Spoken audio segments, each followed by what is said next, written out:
Okay, Got it? we got it. It's recording. Awesome. Okay, so we are just going to share some of the strategies that we have used this year. So let me see. Okay, can you guys see my screen? Not yet. Not yet. Okay. No, I don't see anything yet. Oh my goodness. Okay. Now you should be able to. Yes. All right. Yes, we can see it now. Okay, so we have been using some strategies to kind of help students take charge of their own learning, but also to kind of give them tools to do that with pre-assessment and breakout rooms and different engagement strategies that really help them have high interest in what we're doing. And we kind of wanted to explain some of that today. So I just want to start with this figurative language slideshow the lesson that we did. And our learning targets were to review figurative language and identify figurative language in text. And we wanted them to feel confident in their figurative language skills whenever this lesson was done.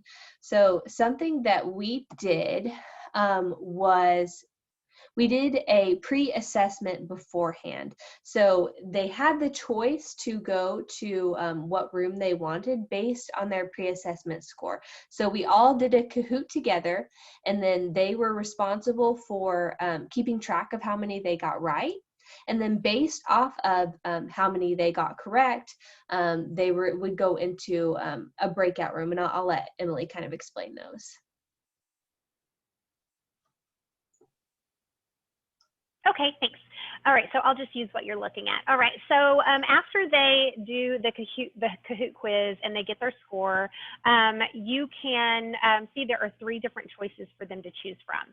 And so the first choice is if they get 1 to 7 questions right, they are going to stay in the main room. They can choose to stay in the main room with the teacher, and the teacher is going to go through the slides and the lessons and practice together as a whole group.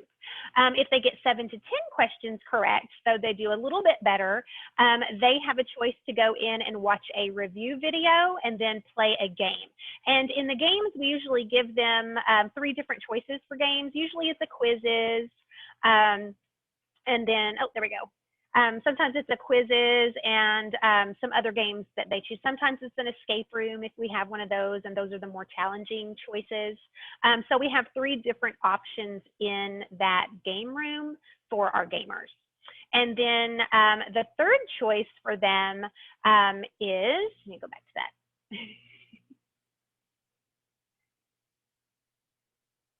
Okay, so at this one, again, if they get 7 to 10 questions correct, so they're doing pretty good on their own, they didn't completely bomb it, they can choose to go through the same lessons that the teacher's going to teach in the main room, but on their own and at their own pace.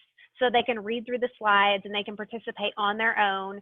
And what I like to do when I do that is I have links to the little participation parts, the activities. I have links to ClassKick so that they can go directly to ClassKick in that breakout room, and you can actually see each individual student working. So they're not like actually writing on the slides together. They're moving individually at their own pace, and they're doing the practice activities in ClassKick. So you've got that data in ClassKick. You've got the data on the quizzes games that they are playing so that you can see them working on those skills. And then, of course, you got the kiddos in the main room with you working with the teacher who are still kind of at that lower end and they need a little bit more practice. And so that's one way that we give the students choice depending on their assessment scores. So that takes the data, that formative data that Dr. Box has been talking about, and kind of flipping it and putting it back into the students' hands so they can make that choice and take ownership of their learning pathway. Awesome, awesome. The one more thing I wanted to mention is that Kahoot, that pre-assessment Kahoot that they took at the beginning, in the main room with the teacher, that kind of teacher table room, whenever they're finished, sometimes we also give them the opportunity to retake the Kahoot to see, okay, now that I've gone over these things with my teacher, do I understand them better? And that's kind of like a mid-lesson check for understanding. And then at the end, kind of a self-assessment. How do I feel about how I did? And, if I'm not feeling as great about it, here's an extra resource to practice more on my own. Okay, so I'm going to stop sharing. And now Kiana and Teresa are going to share for us.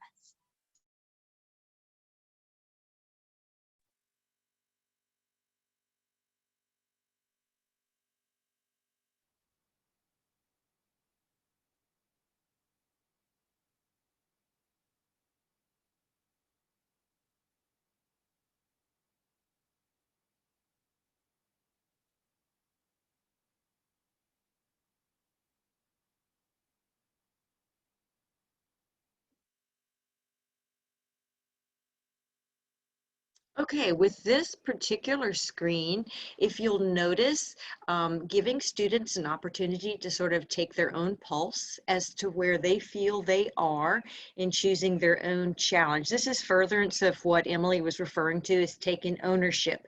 So with the color-coded range of confidence, if they feel like they're not up for something as challenging, the green is for low, which would direct them to Khan Academy, knowing that that's just a little bit more explicit instruction, perhaps just filling in maybe some skill deficits. Maybe they're just really not sure, or they woke up and didn't feel like doing an awful lot today. With the yellow coding, where you're sort of, I'm up for maybe a medium difficulty.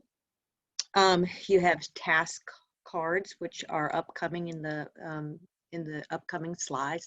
And then if they're really on their game and they are up for a high challenge, then that would direct them to the quizzes, where they could be challenged to test the knowledge that they have.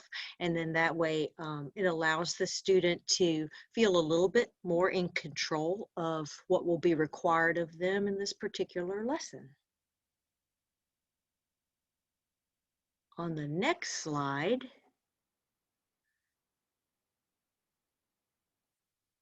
on the next slide, you can see where, once again, in furtherance of this concept of ownership as well as differentiation, a student may want to work in a group, or they may want to perform a task solo, and that's accommodated here, whereby they can read a short passage and they can as a group, answer the questions together, or they can go to Microsoft Forms and do it by themselves. With this particular task, once again, students are able to show what they're learning by reading short passages and being able to highlight or circle the evidence, continuing with the lesson, but more practical application of the skill sets that we've been going over, so they can choose, or they can enjoy, two very different passages, a scientific one as opposed to a historical one. And they're able to show that they are able to choose colors. This is sort of a nod to our more visual learners, who can enjoy showing what they know by using colors to distinguish between their answers.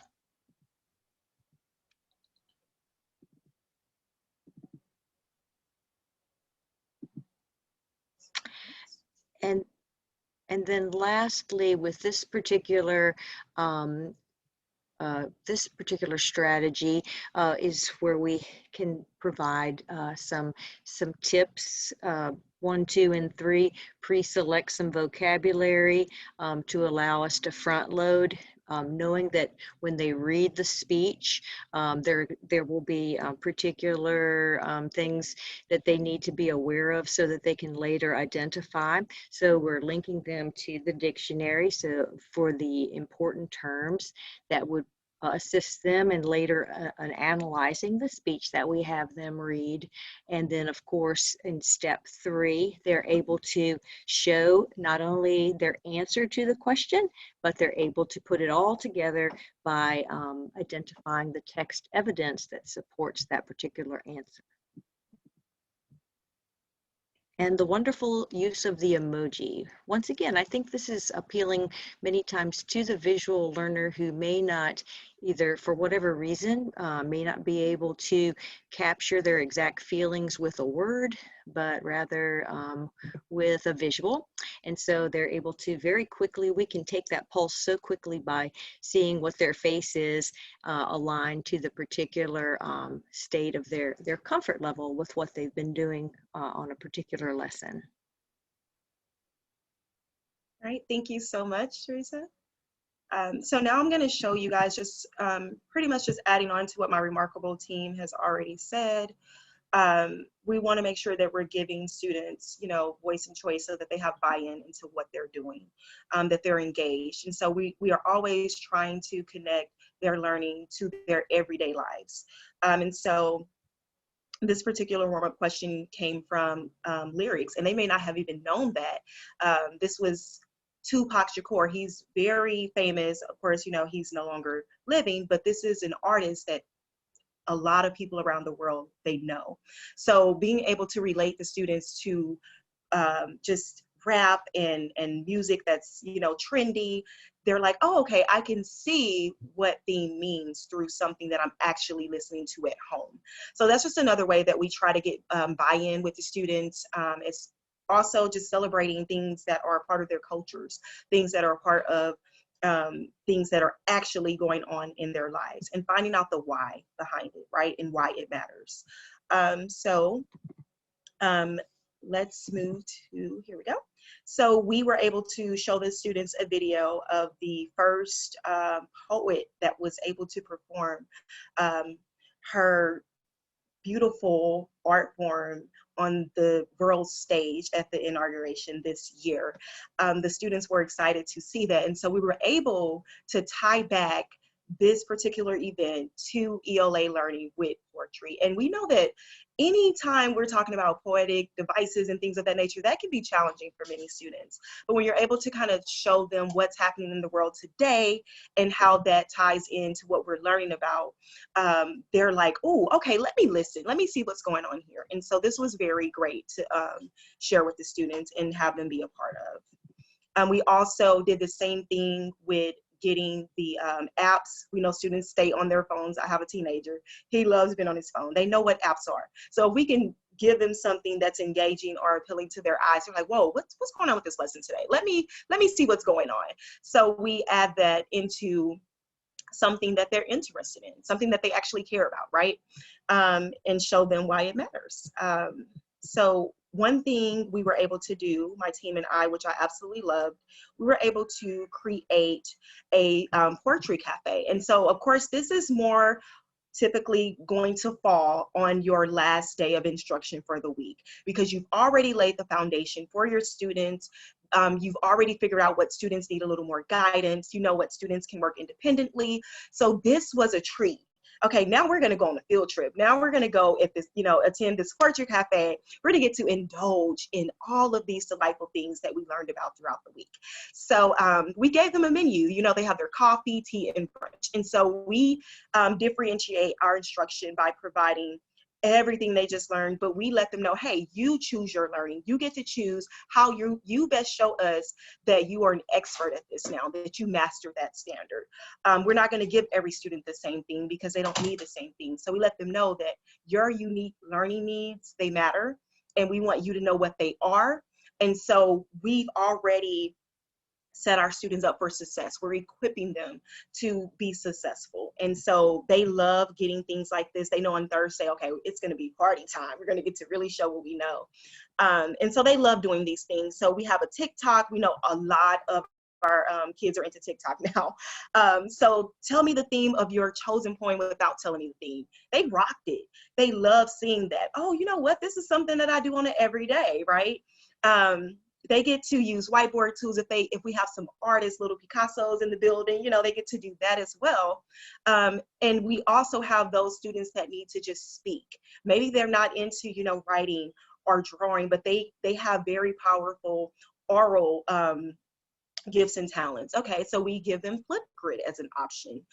We also have Padlets where they're collaborating with their peers. This is a skill that they're going to need in the 21st century. They're going to be using this in college. They're going to use it in trade school, wherever they choose to go with their lives. They're going to use that. That gift, and this is something in K-12 that I love, that we're able to allow them the chance to collaborate and communicate with their peers and in getting toward a goal. So that's one thing that's amazing there. And so we also were able to let them pick their own poems. We're not saying, hey, get this poem and go do this.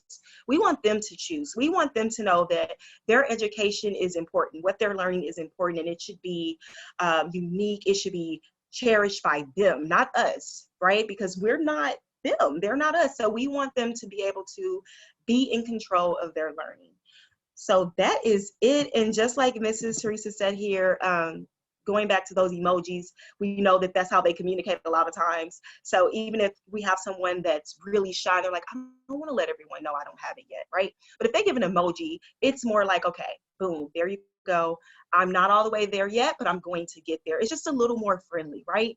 A little more confident versus being embarrassing or feeling like you're putting yourself on the spot or being vulnerable. So just creating and fostering that class culture where they feel safe to share, they feel safe to fail, feel safe to learn and to succeed. And this is truly equipping and empowering them to do that. So thank you.